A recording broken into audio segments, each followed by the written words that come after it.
Kina board members are amazing, amazing people who are very kind, very supportive. So I feel very comforted in stepping into that role and learning lots. And so I think for Kina board members, of course, like any board you sit on, is to do good for the association and give advice and help the staff in whatever their goals are and provide the support and input and participate and contribute to whatever the strategic plans are for the association, right? And so it's to actively be involved to support the association and provide whatever insight you may find helpful. What can we look forward to, besides you being president, toward for Kina in the near future? I think, one of the things that Kina is well known for is its research as an association, right? That's one of the reasons I fell in love with Kina is the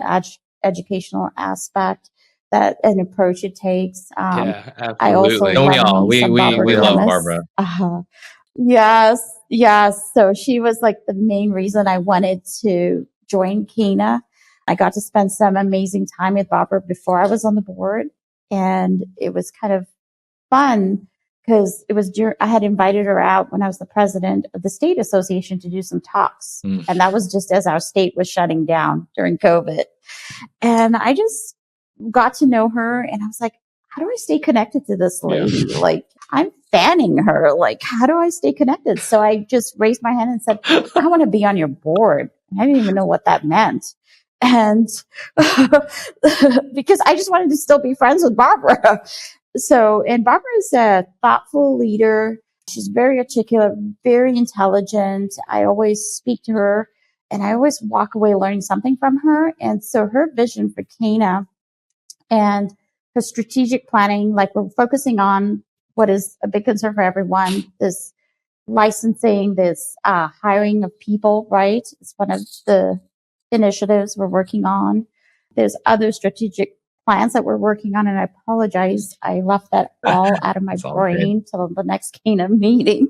And again, like I said, like I don't know what I can share, right? But yeah, just one of the strategic plans is like we're brainstorming, trying to figure out how to advance the profession. We definitely love Barbara here. She's her personality is just I don't know, it attracts you to her. You wanna work with her. You want to talk to her. That's just kind of how it is. Yes. Would you say someone that was looking to get more involved? Yes. Would you recommend, because you've been president of the state association, now Kina, kind of creating, I know it's a collective and it's small now, but you're kind of creating and part of the founding of, I would assume, going to be another association at some point. Do you feel like that is a good way to make a larger impact on death care than just maybe being an owner or a funeral director? Yeah. So how do you affect change, right? You got to get involved depending on what your passion is and what interests you and where you think you can affect change. You definitely want to get involved with the local groups, even the associations, right? That's a good start. I don't know about the other associations and how difficult it is to get on the boards, but if you can, like for Kina, a great way to start with us. And if you're not sure, is joining the different committees. So the committees are made up of non-board members as well. So that's a good way to explore. That's how I started. I started on a committee with Kina before I became a board member. So there's different ways that you can get involved. Okay. Speaking of change, there was recently a 5-hour FTC panel, and we were talking earlier, and you said you watched the whole thing. Can't honestly say that I watched the whole thing, but there's a lot of changes happening.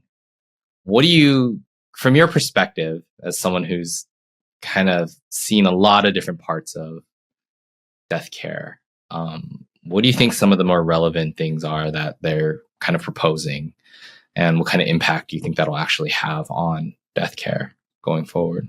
Well, I think the first panel really spoke about posting your prices online, right? And there's two sides to that discussion. Of course, for the consumer, the argument could be transparency and everybody shops online, right? Since COVID, how many of us have signed up for Amazon? I never used to shop on Amazon till after COVID, during COVID and after COVID. So I can see that perspective when you're trying to look up in a business and trying to see what something costs. Maybe it's frustrating if it's not online, but also from a funeral provider perspective, it could create a bit of a disadvantage too, I think, in some ways, because our price lists are so, I believe that the general public who only makes this decision maybe once in their lifetime, if they're lucky, and interact with us only when they need to, maybe won't understand what all these line items mean on a GPL. And so when you're posting prices online without any kind of context, the danger for me, or at least my personal view, is, are they just comparing? Maybe it wasn't about price, but then because they go online and you can see everybody's prices, they're just picking the provider based on price without really calling and talking to the providers. So are there going to be missed opportunities? It's actually a really know. Those are just good something point, I think of. right? We talk about transparency, but what that does is that just forces price transparency, and not even real transparency, but it doesn't mean that just because I know your price, I know everything about your business. It's also like, even with GPLs, like across GPLs, if you take 5 company GPLs and ask like arrangers at the different firms to say how much a service would cost, they wouldn't even be able to do it. And they've probably worked in the industry for 5 to 10 years. It's just how you label things, how you structure things, what you're actually agreeing to when you say like delivering the casket to the graveside. Like, it's just, you kind of get into semantics, and you don't know if you're comparing apples to apples when just reading a GPL. And even industry professionals who have experience, I don't think would feel comfortable speaking on another company's GPL and how they structure their pricing conversations and those arrangement conversations. It's so different from company to company. That's something that I wish would kind of get cleared up, kind of the terminology kind of being standardized, so that when people do read like the name of a service, it's consistent around like their area and in their community. I don't see that happening now. I think GPLs are convoluted and tough to read.